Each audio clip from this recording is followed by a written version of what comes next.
పవన్ కళ్యాణ్ గారు కుంకి ఏనుగులు తీసుకురావటం మీద ఏంటి ఆయన అతను ఎవరో విశ్లేషకుడు వ్యాఖ్యానిస్తున్నాడు, వాస్తవేనా వెంకట? ఇప్పుడు కుంకి ఏనుగులను తీసుకురావడానికి ఎవరు తప్పట్లేదు సార్, దాన్ని పబ్లిసిటీ చేసుకోవడానికి తప్పడుతుంది. ఎందుకంటే ఇప్పుడు ఈ రాష్ట్రంలో 33,000 మంది మహిళలు మిస్ అయ్యారని మీరే చెప్పారు కదా. మరి ఇప్పుడు కూడా రోజుకు ఒక అత్యాచారం, హత్యలు. ఇప్పుడు కూడా చూస్తే 3 సంవత్సరాల పాప మీద అత్యాచారం చేసి హత్య చేశారు. ఎక్కడైనా స్పందిస్తున్నారు వీళ్ళు? అట్టండాలు నిజంగా నడి రోడ్డు మీద మర్మాంగాలు కోసి తీసేయాలి సార్.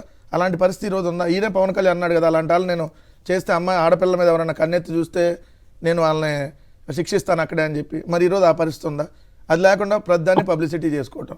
ఇప్పుడు మొన్న ఒక గ్రామంలో ఏదైతే థియేటర్లోకి పబ్లిక్ని తీసుకొని వచ్చారు. పబ్లిక్ అంటే ఎవరిని? సెలెక్టెడ్ పబ్లిక్ని, సెలెక్టెడ్ పబ్లిక్ని ఇతను ఏ పార్టీ అని సెలెక్ట్ చేసి ఇతను నిజంగా రేపు పవన్ కళ్యాణ్ అక్కడ ప్రశ్నిస్తే అట్లాంటి వాళ్ళని వద్దు అనే వాళ్ళని తీసుకొని వచ్చి ఈయన ఇక్కడ కూర్చొని మంగళగిరిలో మీ సమస్యలు ఏమన్నా చెప్తాడంట. అన్ని డిపార్ట్మెంట్లు మీ సమస్యలు ఏమన్నా చెప్తే సమస్యలు ఈయన ఆన్లైన్లో పరిష్కరిస్తాడంట. అంటే చంద్రబాబుకి లోకేష్కి పోటీగా ఉన్న నిలబడాలని తాపత్రయం. పబ్లిసిటీ ఇప్పుడు వెళ్ళిన ఒకళ్ళ నుంచి ఒకళ్ళు పబ్లిసిటీ కార్యక్రమం. నారా లోకేష్ ముగ్గురు స్పెషల్ ఫ్లైట్లో వెళ్ళాలి, ముగ్గురు పబ్లిసిటీ కార్యక్రమాలు చేసుకోవాలి. స్పెషల్ ఫ్లైట్లు అంటే సీఎం హెలికాప్టర్ విమానాల అద్దెకే 19.12 కోట్లు ఖర్చు పెట్టారు. కేవలం 3 నెలలకు సార్, 3 నెలలకే కేవలం 3 నెలలకి 19 కోట్లు ఆల్రెడీ అడ్వాన్స్ ఇచ్చారు. 19 కోట్లు అంటే నెలకు వచ్చి 6,37,00,000.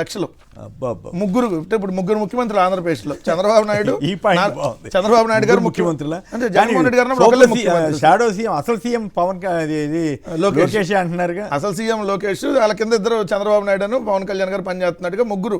సరే ఎంత దారుణం అంటే ఇప్పుడు కరకట్టలో చంద్రబాబు నాయుడు గారి ఇంటి దగ్గర నుంచి గన్నవరానికి స్పెషల్ హెలికాప్టర్, అక్కడి నుంచి మళ్ళీ చంద్రబాబు నాయుడు గారు ఎక్కడికి వెళ్ళాలన్నా ప్రత్యేక విమానం. అదే పవన్ కళ్యాణ్ గారు మళ్ళీ మంగళగిరి దగ్గర నుంచి హెలికాప్టర్ గన్నవరానికి వెళ్తాడు. గన్నవరం నుంచి ప్రత్యేక విమానంలో హైదరాబాద్ కానీ ఎక్కడికి వెళ్ళాలన్నా. నారా లోకేష్కి ప్రత్యేక హెలికాప్టర్ రెడీగా కరకట్ట ఇంటి దగ్గర ఉంటుంది, అక్కడి నుంచి ఎక్కడికి కావాలని వెళ్తాడు. ఏది తెలుగుదేశం కార్యక్రమాలకు కూడా. మరి ఇప్పుడు ఈ రాష్ట్రంలో ఇన్ని సమస్యలు పెట్టుకొని సో మీరు ఇంత దుబారా చేసి జగన్మోహన్ రెడ్డి గారు ఉన్నప్పుడు కేవలం 1,44,00,000 అయ్యారు సార్ నెలకి. ఇప్పుడు 6,37,00,000 అంటే 5 కోట్లు అదనంగా అవుతుంది. మరి ముగ్గురు ముఖ్యమంత్రులు ఉంటేనే కదా అయ్యేది. సో కుంకి ఏనుగులతో ఈ సమస్యని పరిష్కారం అయిపోయినట్టు. కుంకి ఏనుగులు వచ్చేస్తే మొత్తం ఇంకా అసలు ఎక్కడ రైతులకు సంబంధించి అంత తీరిపోయినట్టు సమస్యలు. రైట్.